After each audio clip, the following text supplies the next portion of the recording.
Last Ceann Comhairle, can I just say, anybody who is looking in on this debate today will have their head in their hands. They are worried about putting food on their table, they are worried about turning their lights on, and we have this kind of behaviour going on. It's just, you actually, I don't think either of you get it, to be honest. There are economic clouds on the horizon, and there is a growing sense of worry about what the future holds. But coupled with that, there is a lot of frustration with the government's moralising about this budget. Having splashed the cash in an attempt to buy votes last year, your message has suddenly changed. Now that an election is no longer on the cards, one-off payments are a bad idea. But Taoiseach, the Social Democrats told you that last year. We told you to invest in sustainable measures that would assist people and their long-term futures. We told you to target the measures and target supports for people, and you ignored us. And you proceeded with a giveaway budget that was a cynical piece of electioneering. Fine Gael likes to style itself as a party of fiscal probity, giving lectures to the public about the importance of counting the pennies. But the reality, Taoiseach, is that you've been throwing public money around like snuff at a wake. Your spending in a few short years has increased by nearly 50%. In 2020, it cost 70 billion to run the country. We've gone from spending 70 billion to nearly 110 billion this year, 40 billion more in the budget, Taoiseach. But Taoiseach, what do we have to show for it? We have a housing crisis that's spiralling out of control. We have record homelessness. We have disability services that are threadbare. We have soaring levels of child poverty. We have a cost of living crisis that is escalating. And we have energy and water infrastructure that is crumbling. Taoiseach, the reality is, this government, you're epic wasters. You've wasted time, you have wasted opportunity, and you have wasted a generational opportunity to invest in a better future, and you've wasted our money. And that is why people feel so let down. They feel disillusioned. They listen to you pat yourself on the back for your prudent financial management while they struggle with the very basics. They struggle to keep a roof over their head, to keep their electricity on and food on their table. And the public services that they need just aren't there for them. So please spare us your lectures about careful budgetary planning. The reality is this government has been reckless and feckless. You talk about the importance of infrastructure as if it has suddenly dawned on you. While Irish Water warns it will run out of capacity for new homes in Dublin in 3 years, we are on course to have zero offshore wind generation by 2030, and our electricity grid is on the verge of collapse.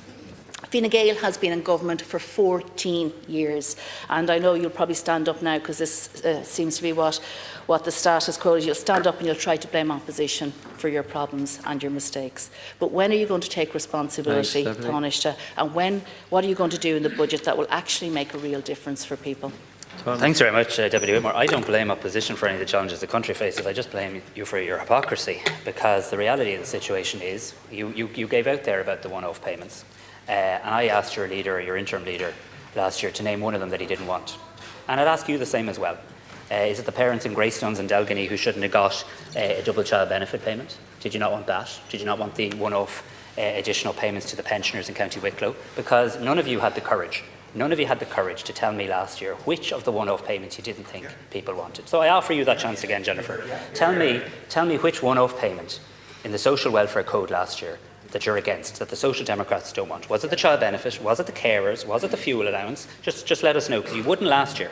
And you were happy to vote in favour of them all, and your offices were happy to assist people in getting information in relation to all of them as well.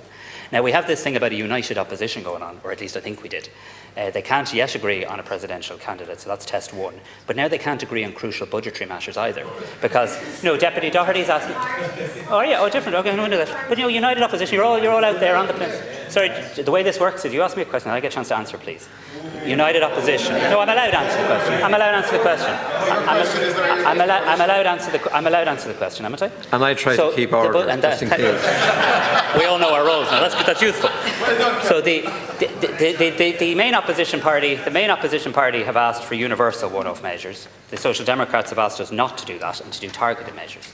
And what I'm telling the House now is that this government will deliver a budget in October, and we will set out the parameters of that budget in the summer economic statement, which we expect to be before the House next week, published next week, and there will be an opportunity then to debate how best to get the composition of that right.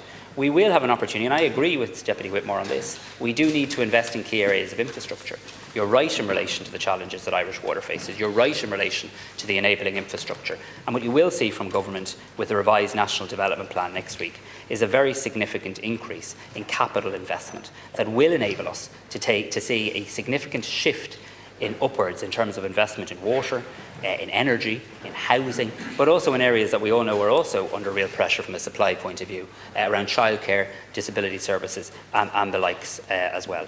It's not about giving anybody a lecture in terms of fiscal prudence. It's about saying, thank God we're approaching this moment of economic instability with full employment. Thank God we're approaching it with surpluses and with effectively rainy day funds. And we've stood up in this House, and in fairness, not from you, but we've stood up in this House many, many times where people criticised my party and the government for setting money aside for economic rainy days. I say that's looking like a better decision by the day. So yes, I agree we need to make targeted investments in infrastructure, absolutely. I believe the one-off measures served an important purpose at a time of extraordinarily high inflation. But we made it very clear to the people in the election that if returned to government, we were getting back to one annual budget each and every year, and there will be space and capacity in that budget, Lasky and Corla, to make progress on many of the issues that Deputy Whitmore and others would like to see progress on too. Deputy Whitmore. Thank you, Taoiseach. So in response to your question, Social Democrats would absolutely not have spent over 100 million on energy credits for holiday homes. Yep. And we repeatedly said that, over 100 million on energy credits for holiday homes. So I don't know how anyone could try to justify that payment. And when you talk about Wicklow, I tell you what people and families in Wicklow want. They want the same as families all over the country. They want to know that their children, when they grow up, will have a home that they can afford. They want to know that if they've elderly parents and those parents need hospital care, that there will be a bed available for them. They want to know that if their children have disabilities, that there will be services and supports provided to them. They want to know that the government and the state and public services are sufficient and will meet their needs. And the reality is, Taoiseach, that does not happen. Ireland is a wealthy country, and yet there are so many pieces of our infrastructure and public service that just do not work. And the question for you is, where has all that money gone? Where have you invested it? Over the last 14 years, we have never had as much money come into this country, and we have very little to show for it. I really don't agree with that analysis at all, being very honest. Absolutely, we've seen a very significant increase in public spending, and that has provided record numbers of new school places, record numbers of special schools, record numbers of people working in our public service. No, it's provided record numbers of investment in the public services and the things you actually have talked about. If you looking around... Allow the Taoiseach to answer, Sorry. There's this constant attempt. We had it the first time I tried to answer the question. We're having it the second time. I'm just trying to answer the question. I have a minute available.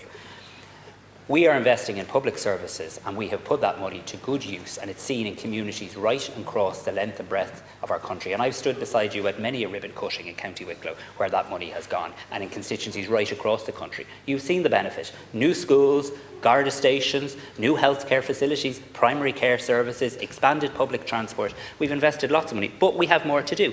And yes, absolutely, housing, getting to 300,000 more homes, investing in our health, particularly our health infrastructure around our elective hospitals, access to therapy services. The decision my ministerial colleague has taken, Helen McEntee, to set up a new national education therapy service will be transformational. And the National Development Plan next week, Lasky and Corla, will show the people of Ireland the measures we intend to take to keep our country safe, to invest in our competitiveness and to invest in that key infrastructure. Deputy Roderick O'Gorman.